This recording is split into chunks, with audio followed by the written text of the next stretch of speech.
দেখা যাচ্ছে যে তার মানে আমরা দেখতে পাচ্ছি যত দ্রুত ফ্যারাডে দেখলেন যত দ্রুত এটাকে সরাবো ততই গ্যালভানোমিটারের কাটার বিক্ষেপ তত বেশি হচ্ছে। তাহলে যত দ্রুত সরাচ্ছি তত কিন্তু এখানে ইনডিউসড ইএমএফ এর মান তত বেশি হচ্ছে বা ফ্লাক্সের পরিবর্তনটা তত বেশি হচ্ছে। অবশ্যই তাই। যদি এই ম্যাগনেটটাকে আমি ধীর গতিতে সরাই, ধরা যাক আস্তে আস্তে সরাচ্ছি, তাহলে এখানে ম্যাগনেটিক যে ফিল্ড লাইন সেগুলোর সংখ্যা ঘনত্বটা ধীরে ধীরে এর মধ্যে দিয়ে বাড়বে, মানে এখানে ফ্লাক্সের যে পরিবর্তন সেটা ধীরে হবে। তাই সে কারণের জন্য এখানে ইনডিউসড ইএমএফ এর পরিমাণটাও অপেক্ষাকৃত কম হবে, যার জন্য কারেন্টের মানটাও অপেক্ষাকৃত কম পাবো। কিন্তু যদি দ্রুত এটাকে সরাই তাহলে কি হবে খুব কম সময়ের মধ্যে প্রচুর ম্যাগনেটিক ফিল্ড লাইন্স এর মধ্যে দিয়ে বাইপাস করবে। মনে রাখা দরকার যে ধরা যাক এখানে আমি এখন এই পজিশনে এটা আছে, তার জন্য একটা ফিল্ড লাইনের মধ্যে দিয়ে গেল, তারপর হঠাৎ করে আমি এটাকে এখানে চলে এসেছি, সঙ্গে সঙ্গে কত হবে প্রচুর ফিল্ড লাইনের মধ্যে বাইপাস করবে। তাহলে একটা ক্ষুদ্র সময়ের মধ্যে প্রচুর ফিল্ড লাইন যদি যায় তাহলে ফ্লাক্সের পরিমাণটা প্রচুর বেড়ে গেল, অর্থাৎ ফ্লাক্সের চেঞ্জটাও খুব বেশি হলো, তখন তার জন্য ইএমএফ এর ইনডিউসটাও খুব বেশি হচ্ছে এবং তার জন্য কারেন্টটাও আমি বেশি পাবো। অর্থাৎ আমরা দেখতে পাচ্ছি যে এখান থেকে এটা পরিষ্কার যে ইনডিউসড ইএমএফ, যেটাকে বলছি epsilon, is proportional to the d phi by dt, অর্থাৎ টাইমের রেসপেক্টে যত ফ্লাক্সের পরিবর্তন হবে তত ইনডিউসড ইএমএফ এর মানটা তত বেশি হবে। এখানে দেখা যাচ্ছে যত আমি দ্রুত সরাবো ততই কিন্তু ফ্লাক্স ডেন্সিটির মানটা, ম্যাগনেটিক ফ্লাক্সের মানটা এখানে ততই কিন্তু ক্রমশ খুব তাড়াতাড়ি বৃদ্ধি পাবে। টাইমের রেসপেক্টে ফাইয়ের মানটা খুব তাড়াতাড়ি বৃদ্ধি পাবে, ফলে এপসাইলনের মানটাও খুব তাড়াতাড়ি বৃদ্ধি পাবে। অর্থাৎ এপসাইলনের মানটা is directly proportional to the d phi by dt actually. অর্থাৎ আমরা দেখতে পাচ্ছি টাইমের রেসপেক্টে ফ্লাক্সের যত পরিবর্তন হবে বেশি, তত কিন্তু এপসাইলনের মানটা তত বেশি হবে। তার মানে এই ম্যাগনেটকে যদি আমি ধীরে ধীরে কনস্ট্যান্ট ভেলোসিটিতে এর দিকে অগ্রসর করাই, তাহলে এর সঙ্গে জড়িত ফ্লাক্সের পরিবর্তনটাও কনস্ট্যান্ট প্রায় থাকবে, মানে পরিবর্তনটা হবে কিন্তু কনস্ট্যান্ট হারে পরিবর্তন হবে। প্রথমে 2টো পাস হলো, তারপরে হলো 4টে, তারপরে হলো 6টা, তার মানে প্রতি মুহূর্তে 2টো করে বাড়ছে। কনস্ট্যান্ট একটা ফাইয়ের চেঞ্জটা একটা কনস্ট্যান্ট চেঞ্জ হবে। তখন এপসাইলনের মানটা কি হবে, একটা এপসাইলনের মানটা যদি d phi by dt constant হয় তাহলে এপসাইলনটাও কি হবে, কনস্ট্যান্ট হয়ে যাবে। তাহলে এটা কনস্ট্যান্ট হলে তড়িৎচালক বলটা কেমন তড়িৎচালক বল হবে, একটা কনস্ট্যান্ট তড়িৎচালক বল, এবং তার জন্য কারেন্ট যেটা পাবো সেটা একটা কনস্ট্যান্ট কারেন্ট আমি এখানে পাবো।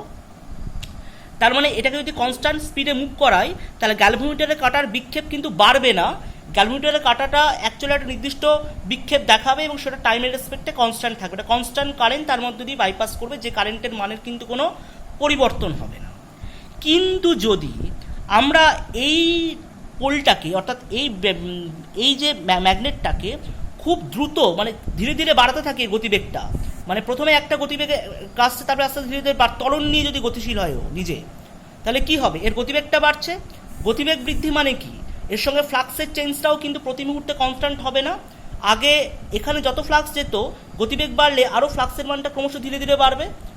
অর্থাৎ দেখা যাচ্ছে যে এখানে আগে যতটা পরিমাণ ফ্লাক্স, 1 সেকেন্ডে যতগুলো ফ্লাক্স যেত, পরের 1 সেকেন্ডে ধরা যাক, প্রথম 1 সেকেন্ডে ধরা যাক 5টা ফ্লাক্স যাচ্ছে, 5টা বলরেখা যাচ্ছে, তারপরের 1 সেকেন্ডে গতিবেগ বেড়ে গেছে, তখন যাচ্ছে 10টা তোমার ফিল্ড লাইন। তাহলে 1 সেকেন্ডে কতগুলো ফিল্ড লাইন এক্সট্রা পাস করলো, 5টা, তার জন্য ফ্লাক্সের পরিবর্তন হয়েছে। তার মানে তারপরে সেখানে 20টা ফ্লাক্স যাচ্ছে, তার মানে আরও তারপরে 1 সেকেন্ডে 10টা চলে গেল এক্সট্রা। তাহলে আমি দেখতে পাচ্ছি যে প্রতি মুহূর্তে এখানে ফ্লাক্সের পরিবর্তনটা কনস্ট্যান্ট নয়, বাড়ছে। ফ্লাক্সের rate of change of flux change হচ্ছে এবং সেই চেঞ্জটা কিন্তু কনস্ট্যান্ট নয়। অর্থাৎ ডি ফাই বাই ডিটি টাইমের রেসপেক্টে যদি বাড়ে তাহলে এপসাইলনের মানটাও কি হবে, টাইমের রেসপেক্টে বাড়বে, এবং তার জন্য যে কারেন্টটা পাবো সেই কারেন্টটা কিন্তু টাইমের রেসপেক্টে চেঞ্জেবল কারেন্ট, অর্থাৎ ভ্যারিং কারেন্ট আমি দেখতে পাবো। তার মানে যদি এটাকে খুব ধীরে ধীরে গতিবেগ বাড়াতে আনি এবং তার গতিবেগ যদি ক্রমশ বাড়তে থাকে, তাহলে গ্যালভানোমিটারের কাটার বিক্ষেপটাও প্রথমে 0 থেকে আস্তে ধীরে ধীরে বাড়তে থাকবে, বাড়তে একটা সময় গিয়ে ম্যাক্সিমাম হয়ে যাবে। এখন প্রশ্ন হচ্ছে, যদি এটাকে কনস্ট্যান্ট রেখে এটাকে অর্থাৎ লুপটাকে, এটাকে স্থির রেখে, কনস্ট্যান্ট বলছি কারণ এটাকে স্থির রেখে যদি লুপটাকে আমি এইদিকে সরাই, তাহলেও কি একই ঘটনা ঘটবে? হ্যাঁ, লুপটাকেও যদি একই ঘটনা এদিকে সরাই তাহলে লুপটাকে যখন এই পজিশন থেকে এই পজিশনে যখন আছে, তখন এর মধ্যে খুব কম ফ্লাক্স এর মধ্যে দিয়ে যাচ্ছে। কি যখন এটাকে সরাতে থাকবো একটা নির্দিষ্ট, তখনই কী হবে, ফ্লাক্সের সংখ্যাটা এর মধ্যে তত বেশি ফ্লাক্স এর মধ্যে দিয়ে যাবে। সময়ের সঙ্গে সঙ্গে ফ্লাক্সের একটা পরিবর্তন হবে, যে কারণের জন্য এর মধ্যে একটা ফ্লাক্সের পরিবর্তন মানে টাইমের রেসপেক্টে ফ্লাক্সের পরিবর্তনের জন্য একটা ইনডিউসড ইএমএফ এখানে জেনারেট করবে, সেটা হচ্ছে এপসাইলন, এবং যে কারণের জন্য এর মধ্যে দিয়ে একটা ইনডিউসড কারেন্ট আমরা দেখতে পাবো। So you have to remember that means if there exists a relative velocity between the magnetic field and a closed loop conducting loop, then due to the change in magnetic flux link with that corresponding circular loop with respect to time, and induced EMF is generated, and this induced EMF is directly proportional to the rate of change of flux. That is the Faraday's law. Faraday's দুটো সূত্র দিয়েছিলেন, একটা ছিল প্রথম সূত্র বলছে যে actually magnetic field এবং পরিবাহী কুণ্ডলীর মধ্যে যদি একটা রিলেটিভ ভেলোসিটি থাকে, সেই রিলেটিভ ভেলোসিটির দরুন এই কুণ্ডলীর সঙ্গে জড়িত ফ্লাক্সের একটা পরিবর্তন হয়, যে কারণের জন্য এই তড়িৎচালক বলটা এখানে একটা ইএমএফ ইনডিউসড হয় বা তড়িৎচালক বল এখানে তৈরি হয়। এখন দ্বিতীয় সূত্রে তিনি বললেন, দ্বিতীয় সূত্রে কতটা পরিমাণ তড়িৎচালক বল তৈরি হয় বা তার মেজারমেন্টটা কেমন হবে সেই সম্পর্কে তিনি বললেন যে তড়িৎচালক বলটা এখানে তৈরি হবে সেটা directly proportional to the time rate of change of flux linked with that corresponding circuit, অর্থাৎ epsilon proportional to the d phi by dt. অর্থাৎ এখান থেকে আমি দেখতে পাচ্ছি epsilon proportional to the d phi by dt, অর্থাৎ epsilon is equal to K into d phi by dt. অর্থাৎ এখানে কেটা কি, কেটা একটা কনস্ট্যান্ট আসে, সেটা হচ্ছে সেই কনস্ট্যান্টটা। এখন epsilon is equal to K into d phi by dt আমরা এখানে দেখতে পেলাম। তিনি প্রমাণ করেন যে কে ইজ ইকুয়াল টু 1, সেখান থেকে এপসাইলন ইজ ইকুয়াল টু পাই আমরা ডি ফাই বাই ডিটি। তাহলে এপসাইলনের মানটা আমি দেখতে পাচ্ছি ডি ফাই বাই ডিটি। যদিও বা এই ইকুয়েশনটা এখনো পর্যন্ত পুরোপুরি সঠিক ইকুয়েশন হয়নি, তার কারণটা হচ্ছে যে ইনডিউসড ইএমএফটা এখানে জেনারেট করছে সেই ইনডিউসড ইএমএফটার ডিরেকশনটা আমাকে জানতে হবে, কারণ কারেন্টটা তো নির্দিষ্ট ডিরেকশনে ফ্লো করে, তার মানে ইনডিউসড ইএমএফটাও একটা নির্দিষ্ট ডিরেকশনে আছে, সেই ডিরেকশনেই কারেন্টটা ফ্লো করবে। তার মানে এর ডিরেকশনটা কোন দিকে সেটা জানতে হবে। এই ডিরেকশনটা জানার জন্যে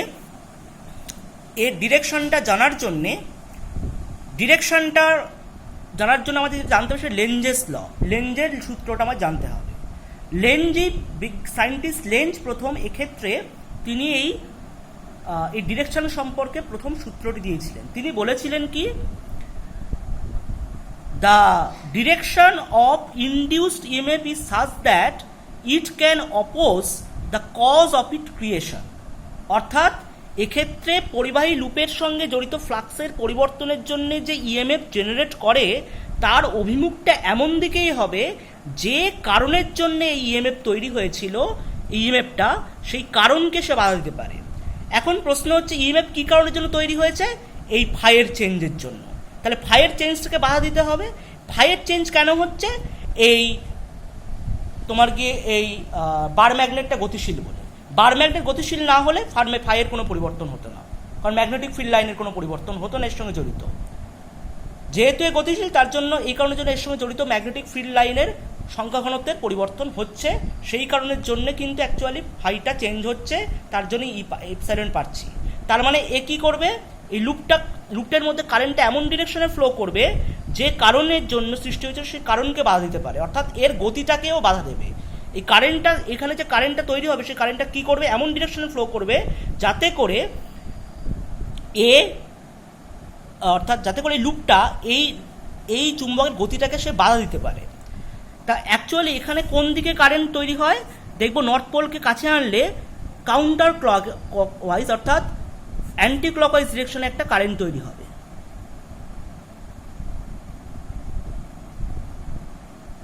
অর্থাৎ কেন তৈরি হবে? অ্যান্টি ক্লকওয়াইজ দিকে একটা কারেন্ট। কেন অ্যান্টি ক্লকওয়াইজ? আমরা দেখবো যে অ্যান্টি ক্লকওয়াইজ যদি কারেন্ট তৈরি হয় তাহলে ম্যাগনেটিক ফিল্ডটা কোন দিকে, অ্যান্টি ক্লকওয়াইজ কারেন্ট তৈরি হওয়া মানে হচ্ছে কারেন্ট তৈরি হবে। এবং অ্যান্টি ক্লকওয়াইজ কারেন্ট তৈরি হলে এখানে যে পোলটা তৈরি হবে সেই পোলটা হচ্ছে নর্থ পোল। কারণ দেখো এখানে যদি নর্থ পোল না তৈরি হয়, এই নর্থ পোলকেই একমাত্র বিকর্ষণ করতে পারে। এই নর্থ পোল যদি পরস্পরকে বিকর্ষণ করে তবেই কিন্তু নর্থ পোলটাই, এখানে যদি নর্থ পোল না তৈরি হয় তাহলে কিন্তু একে তো বিকর্ষণ করতে পারবে না, তাহলে গতিকে বাধা দিতে পারবে না। তাহলে এর গতিকে বাধা দেওয়ার জন্য এখানে নর্থ পোল তৈরি হবে, এবং নর্থ পোলের যদি যেখানে তৈরি হয় সেই ডিরেকশনে কারেন্টটা কোন দিকে ফ্লো করে, কাউন্টার ক্লকওয়াইজ ডিরেকশনে কারেন্টটা ফ্লো করবে, অর্থাৎ অ্যান্টি ক্লকওয়াইজ ডিরেকশন একটা কারেন্ট এর মধ্য দিয়ে বাইপাস করবে।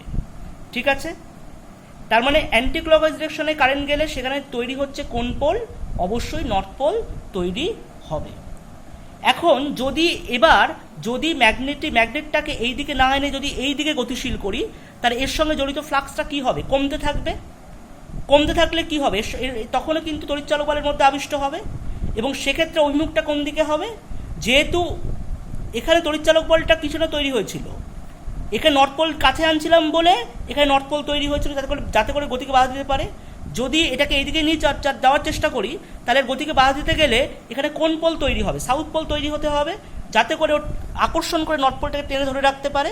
এবং সেই অবস্থায় সাউথ পোল যখন তৈরি হবে তখন কারেন্টের ডিরেকশনটা কোন দিকে হবে, তখন কারেন্টের ডিরেকশনটা হবে ক্লকওয়াইজ।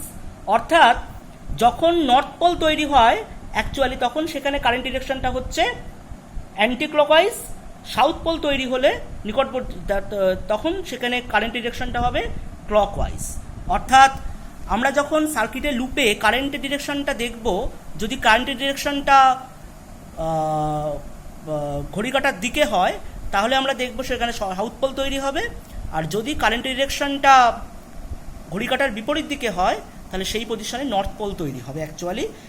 অর্থাৎ কেন নর্থ পোল, তার মানে এখানে বুঝতেই পারছি কারেন্ট ক্যারিং লুপটাও একটা ম্যাগনেটিক শেলের মতো বিহেভ করতে পারে, যার একটা পোল থাকতে পারে, নর্থ পোল এবং সাউথ পোল। এইদিকে যদি নর্থ পোল তৈরি হয় তার অপোজিট দিকে সাউথ পোল তৈরি হবে, এই যদি সাউথ পোল তৈরি হয় তার অপোজিট দিকে নর্থ পোল তৈরি হবে।